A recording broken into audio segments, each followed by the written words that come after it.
Welcome to this week's Reel Report, and this week we have a special one for you. Hey, we've taught you how to catch a fish, and now it's time to grill one. We're joined by our friend, Jordan Rodriguez. Jordan, what are we doing exactly today? Well, today we're going to demonstrate how to fillet a fish, and so that is to take the fish, and what we're going to do is get boneless, skinless fillets, which makes it a lot easier to do whatever you want with them in the kitchen. You can do frying, grilling, you can saute it in a pan, you can put it on the smoker, whatever you want to do. Yeah, so we're putting Joe to work today then. No, I'm just watching. Jordan, this is something that I would imagine goes pretty quickly, so I guess we'll watch it as we dig in here. Yeah, it takes some practice, but once you've kind of put in the hours, you can whip through them pretty quick. All right, what's your first step when you're filleting a fish? So I got the fish here on the board. My first cut is going to be right here behind the head, okay, and we're going to cut through. And we're going to stop at the spine. Now this is a good sized fish, and so you can feel the spine. On smaller fish sometimes you can go through, and that's a mistake a lot of people make, so make sure you stop at the spine. When we hit the spine, we're going to turn the knife and we're going to start cutting this direction down toward the tail. So away from you, you want to cut away. And you can notice here the knife is not going in very far, and the reason for that is it's hitting the top of the rib cage. Okay, so it's hitting the rib cage, it's hitting the rib cage. Once you pass the rib cage, now the knife will go all the way through because there's no ribs beyond that first about half of the fish, and then we go all the way out through the tail. So nice full cut there, and then will it fold open? Yeah, so the first thing I'm going to do is flip it over and do the other side, because if you remove the whole side, then the second side becomes a lot more difficult. Okay. So we'll flip it, we'll do the exact same thing. We're making a cut here to the spine, flipping the knife, and running it down the spine. We're hitting those ribs. Oh yeah, you can hear it. Yeah, you can hear it. You can feel it stop the knife as well. Then once you pass the ribs, we're going out. Jordan, you make this look so easy, but is this beginner friendly? It takes some practice for sure. Your first few are not going to be probably perfect, but that's the only way to get better at it is to learn how to do it and to practice. And it looks like you're just cutting through butter. Do you need a lot of force, or what, I guess, advice would you have in terms of how hard you're cutting? Yeah, so it's the sharpness of the knife that really matters. So having a fillet knife and keeping it sharp. Now, whether you spent 10 bucks on your knife or 100 bucks on your knife, you have to keep it sharp. That's one of the keys to this.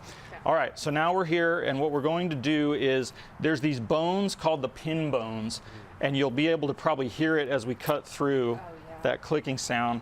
So we're going to go through the pin bones and then around that rib cage, and that's one of the reasons a fillet knife is like a thin, flexible blade, is it has some give and allows you to kind of bend your knife around the rib cage. Once we've done that, we're just going to separate from the belly. We don't want those fins in there. And so there we have fillet number one. Nice. I'm going to move this aside here and finish out this fillet. So the last step here, or the second to last step, I should say, we're going to remove the skin. Now, some people, especially on a trout, choose to leave the skin on.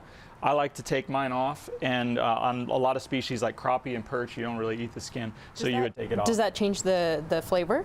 The skin can be a little bit of a stronger flavor, and then depending on the fish, they have scales as well. So the scales on a trout or a salmon are actually edible, but at my house we take the skin off. So I'm going to demonstrate that. So what we do is we get the knife down between the meat and the skin. And again, with this thin, sharp, flexible blade, I'm going to be putting pressure with this hand, and then just downward pressure with the knife as we go to separate that skin. Nice and easy, you're not rushing through it? Not rushing through it, and just keeping that downward pressure so that when we get done, we have no skin, skin's gone, discard that. So now we have our fillet.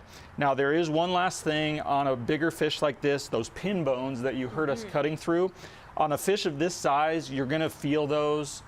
Someone could theoretically choke on one, so we want to remove those pin bones. So what you can do with your finger is you run it down.